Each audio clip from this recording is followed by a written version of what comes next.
The world ended in fire and water.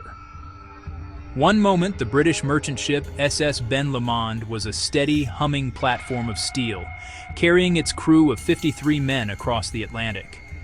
Poon Lim, a 25-year-old second steward, moved through its corridors, a man accustomed to the gentle rock of the waves and the routine of life at sea. The ship was traveling from Cape Town, its destination Suriname. But 750 miles east of the Amazon, the familiar was shattered. A German U-boat found them. The first torpedo struck with a deafening roar, a gut-wrenching shudder that threw men from their feet. The ship groaned, a wounded beast crying out. Before the chaos could settle, a second torpedo hit. This one was final. The Ben Lomond listed hard. Water rushed in, cold and black and furious. Men shouted, scrambling for lifeboats out of reach. Poon Lim grabbed a life jacket and leaped from the railing. He plunged into churning, oil-slicked water as the world around him was swallowed by the ocean. In just 2 minutes, the Ben Lomond was gone, leaving debris and silence. The impact with the water was a shock, a brutal baptism. Poon Lim surfaced, gasping, the acrid taste of fuel burning his throat. He paddled through wreckage. The sky was a vast, empty canvas, the sea a rolling expanse to every horizon. He was utterly alone. The 52 other men were gone. He shouted, only wind and waves answered. For hours he floated, a tiny speck, the life jacket his only ally. As the sun began to set in orange and purple, a flicker of hope appeared on the horizon. It was a raft. The first days were a blur, shock, disbelief. Poon Lim drifted under a relentless sun, the horizon a perfect, unbroken circle around him. He was a prisoner of the sky and the sea. The world he knew had vanished beneath the waves. This small wooden square was now his entire universe. He rationed his supplies with meticulous care, allowing himself only a few sips of water and a couple of biscuits each day. He knew they would not last long. The sheer scale of his solitude began to press in on him. He would scan the horizon from sunup to sundown. Sunup, sundown. His eyes aching from the glare, praying for the sight of a ship, a smudge of smoke, anything to prove he was not the last man on Earth. But there was nothing, only the endless blue. Loneliness was a physical presence, a cold companion that sat with him on the raft. He had no one to talk to. The silence was absolute, broken only by the sloshing of water against the wood and the cry of a distant seabird. To keep his mind from spiraling into despair, he established a routine. He would check his meager supplies, tie and retie the knots that held his possessions to the raft, and exercise as best he could in the confined space. He talked to himself, recounting stories from his life, speaking to the moon and the stars as if they were old friends. He needed to hear a human voice, even if it was only his own. His thoughts were a constant churning sea of fear, hope, and memory. The ocean was not a peaceful sanctuary. It was a place of constant threat. Storms would brew on the horizon, dark clouds gathering like angry armies. The sea would transform from a gentle swell into a raging monster. Waves crashed over the raft, threatening to tear it apart and wash him away. He would lash himself to the wooden planks with a rope he had salvaged, his knuckles white, his body battered and soaked. He held on for dear life, the wind howling, the raft groaning under the strain. These storms were terrifying, but they also brought a precious gift: rain. He would use the canvas from his life jacket to collect the fresh water, a lifeline from the heavens. Necessity became the mother of invention. Poon Lim looked at the few items he possessed not as they were, but as what they could become. His mind, sharpened by desperation, began to see possibilities everywhere. He needed a hook. He had no fishing gear, no tools to speak of, but he did have a flashlight. With painstaking effort, he took it apart, extracting a small piece of wire. He bent and twisted the stubborn metal, working it against the rough wood until it formed a small, crude hook, tiny, almost pathetic, yet monumental. It was a weapon. It was a tool. It was a declaration that he would not passively starve. His first attempts at fishing were exercises in frustration. He baited the small hook with a piece of biscuit. Small fish would nibble and dart away, too quick and clever for his clumsy efforts. Day after day he tried and failed.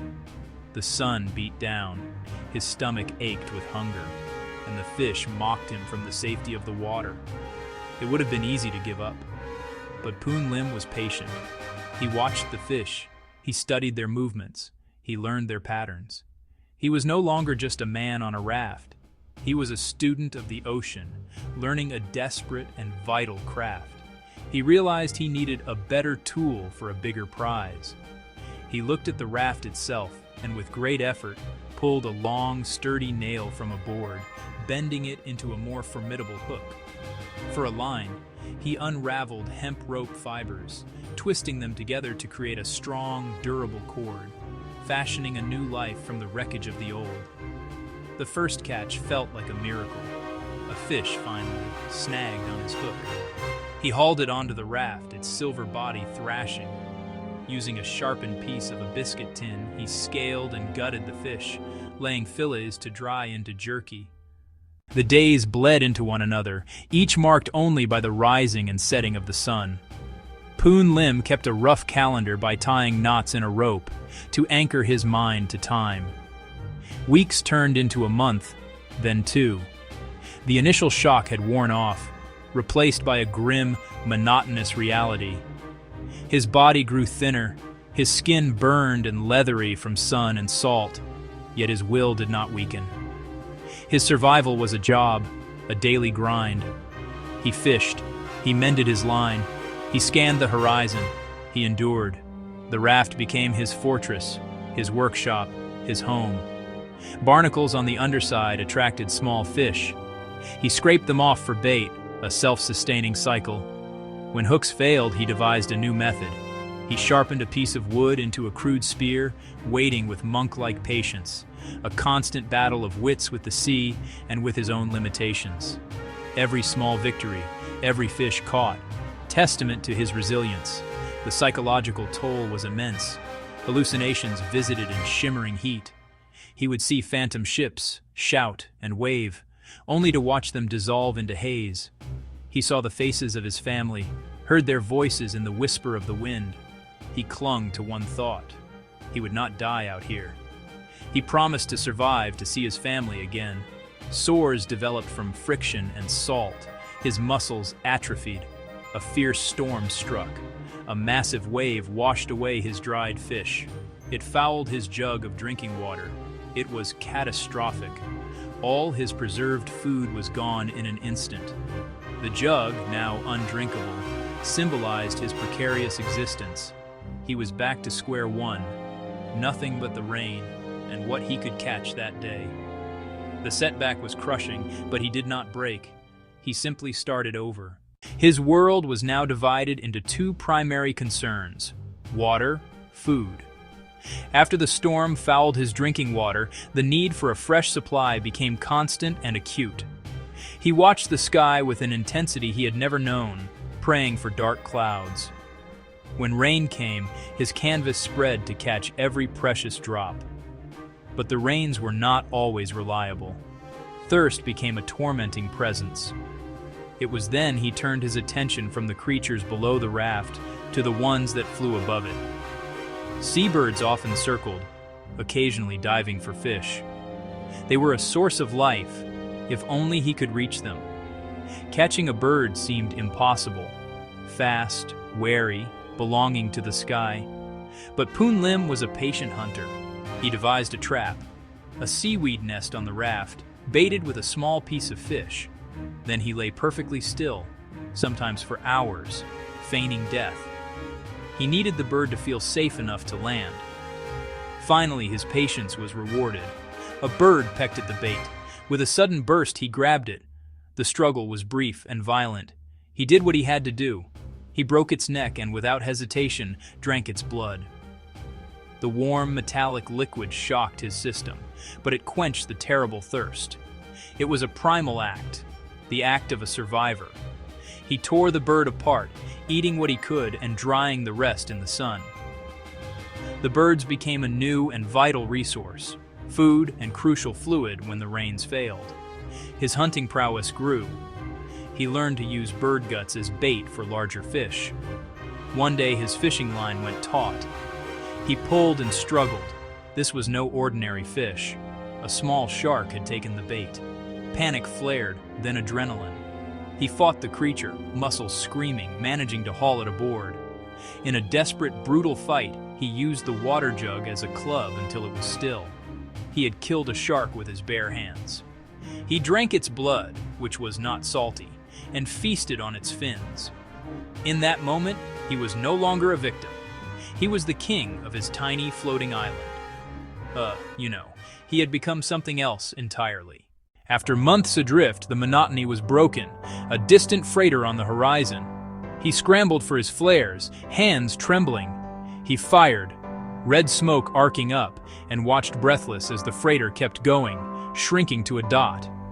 They had not seen him, or perhaps they mistook him for a U-boat and steered clear. Not long after, a second vessel of hope, a squadron of U.S. Navy patrol planes overhead. They were so close he could see markings. He waved a ragged shirt on a stick, shouted until his throat was raw. One plane seemed to circle back, dipped its wings, then rejoined formation. He waited hours, then a full day. No boat came. The disappointment was almost unbearable, a wound deeper than hunger or thirst. Glimpses of a world moving on without him. Loneliness returned heavier than before. He wondered if he was destined to die out here. He had survived storms, sharks, starvation, but this psychological battering attacked his spirit. He fought not to let the darkness win. He pictured his promise and his family's faces. Then, a slight change. Current, sea color shifting, different birds, different fish. He realized he was moving. This rekindled a tiny ember of hope. As long as he moved, there was a chance toward land, toward life, toward an end to the ordeal. The change he had sensed was real. After 133 days of endless blue, he saw a new color on the horizon, a hazy, indistinct green.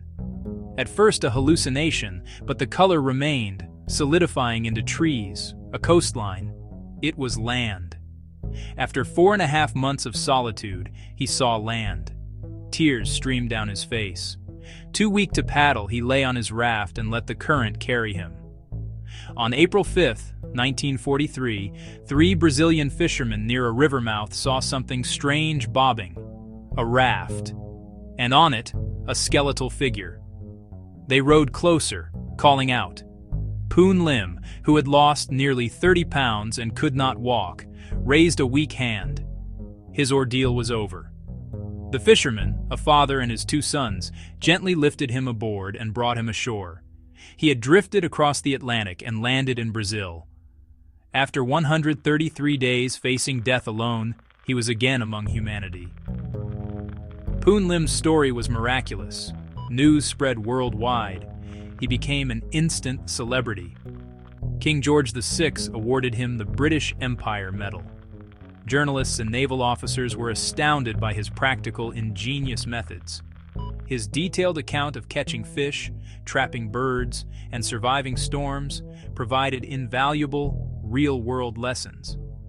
The Royal Navy incorporated his techniques into their official survival manuals, ensuring his ordeal would save others. Poon Lim eventually immigrated to the United States, living in quiet dignity. He worked as a chief steward for the United States lines, returning to the sea that had almost claimed him. Though celebrated as a hero, he remained humble, forever marked by his time on the raft. When told that his 133-day survival was a world record no one had ever broken, he offered a simple, profound reply. It was a sentiment born of the deepest, most harrowing kind of experience. "I hope," Poon Lim said, "no one will ever have to break that record." His legacy is not just a record in a book, but a powerful testament to the unyielding strength of the human spirit.